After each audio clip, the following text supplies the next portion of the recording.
Hi guys, I'm here at Cwmcarn. I was here the other day for the national downhill. I thought it'd be a bit rude to go home with the crap weather, so I thought I may as well stay here. Take my DMR for a little spin, and I'm going to show you guys the cross country route. So bear with me. As you know, I'm really unfit. Let's think about packing the bag with bits and pieces. Obviously need the old nutty bars, bit of a morale boost when we go round. A choice between the Cwmcarn trail and the Cafall trail. We're trying to smash them both out. The bridge that we jumped yesterday into the berm seems a bit strange, climbing up something that we teared down the other day. Riding uphill and trying to lose my beer gut, so I may be here for a few years. This trail is about 15k long. Well, I think both of them are, but I know both start with quite a severe climb, really, to get you warmed up. And then hopefully there's loads of sort of fun single tracks. I haven't done this trail in a good few years, and I haven't even touched the new one yet, so should be quite good. Fortunately guys, I've got you on a handlebar mount rather than a chest mount. So this is where we were the other day to get picked up for the uplift for the downhill race. I've got to rely on my big pistons. The dilemma, we've got the original Cwmcarn trail, however you pronounce it in Welsh. That's open, I believe, and we've also got the new one. So I want to give the new one a go, but I think there's some diversions here and there, which unfortunately means a bit of far road climbing, which I'm not too keen on, but let's try the new one, give it a go. We've just dropped, well, I say dropped in, we've dropped up the first part of the new trail. We're straight into a hellish climb, really, to get your heart rate going. This bit seems to be very benched.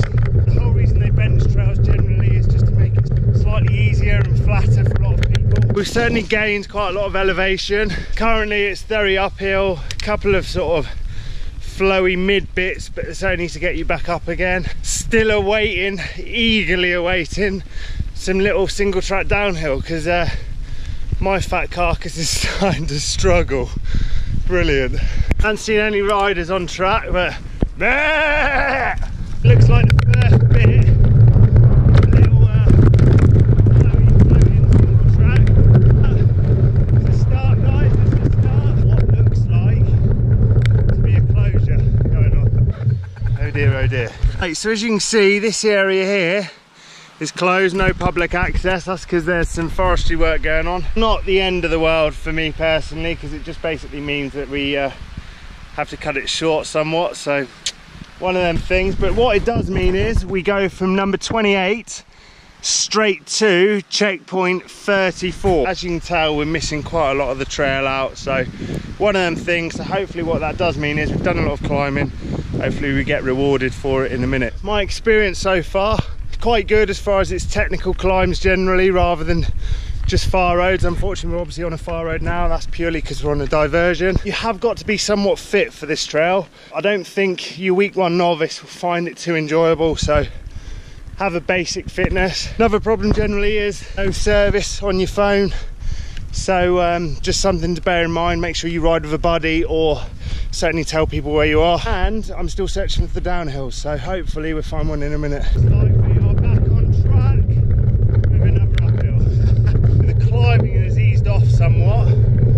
It's still uphill gently, but certainly nothing on what it was earlier. I think we're at our highest point. The reason why I say this is you look around and it's, you know, you don't see any more trees above you or anything. Hopefully this is the start of a bit of downhill anyway. The latter part has been a lot easier, graded trails, nice sort of berm turns and things, so hopefully now getting some more single track and give it a whirl.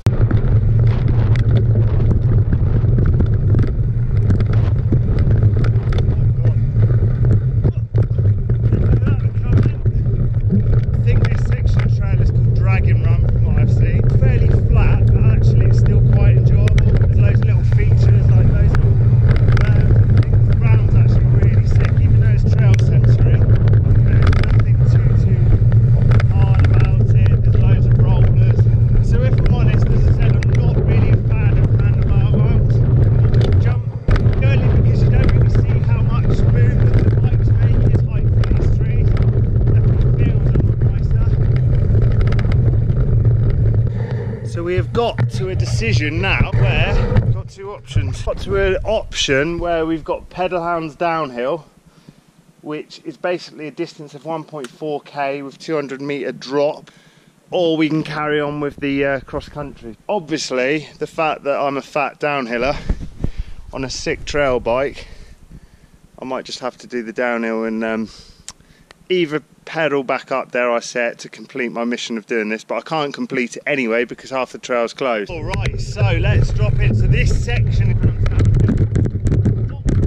As I said, I haven't got a clue what's coming up online, so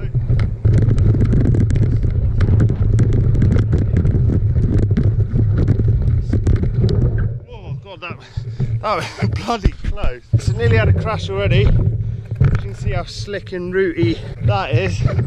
That combined with I'm trying to go fast and I don't even know the trail doesn't really help. The next section is via Mala.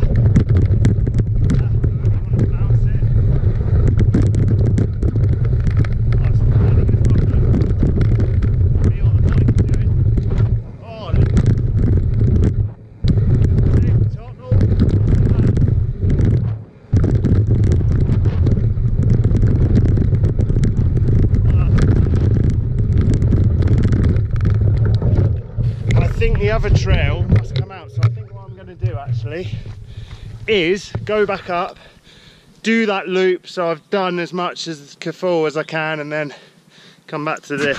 So that was actually a real sick track. I can almost see where it rejoins the fire road. What I think I'm going to do is push back up onto Cafall, so at least then I've sort of ticked that box. And what I believe, this trail goes round and then joins back up, so I've done majority of this trail I think, and it just joins back up there. So I'm going to push up. Admittedly, I should say I'm riding up, but it's bloody steep, so I'm going to push up, hit the rest of Cafall, and then hopefully rejoin it at the bottom, and then give you guys an insight into both. So we did the pedal hands enduro. Obviously we're on the cross country trail at the moment, all the way down to essentially these sort of switchbacks down here. So I thought, do you know what, we've sort of ticked that box. So as you can sort of see on here, it does say it is not an alternative cross-country loop as it requires more advanced riding skills and equipment. I would fully agree with that, so just make sure that you're a competent rider to go down there. Certainly riding it blind doesn't really help when, you know, suddenly there's blind drop, jump, etc. So I'm going to carry on with the cross-country trail, give it a whiz, and go from there. We're on the top of the edge of the valley, if that makes any sense. Trail centre is based in a valley. Either side is cross-country trail, so we're obviously on the Cafall side. In short, hopefully that means that we've got a bit of down now. Very dark in here, but it's quite light outside, so I think we'll be pretty screwed if there's any dark on outside. Always think behind. You know, especially in some of these jumps, you're unaware of what's the other side. Flowy, real good fun. Sort of getting rewarded for the climbing.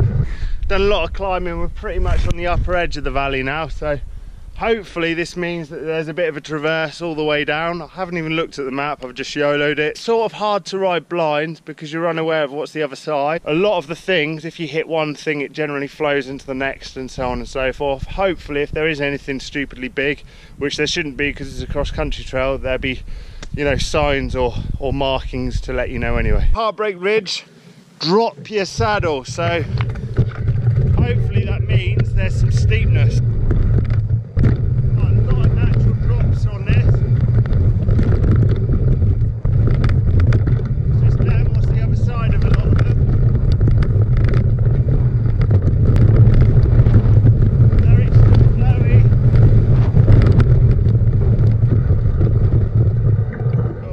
Be a bit careful with these because, as you can imagine, the old bars don't quite go through there. Funny old thing. Riddler, drop your saddle. See what's got to offer. Oh god.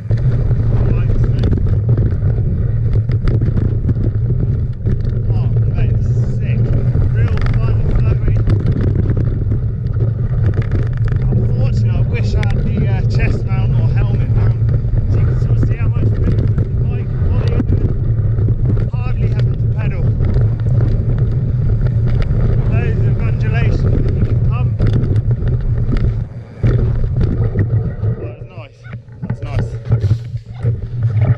sick. Cool, so I think this might be one of the last sections, Powder House. It's not really a good sign when you see someone's peak snaps off at the start, but let's give it a bash.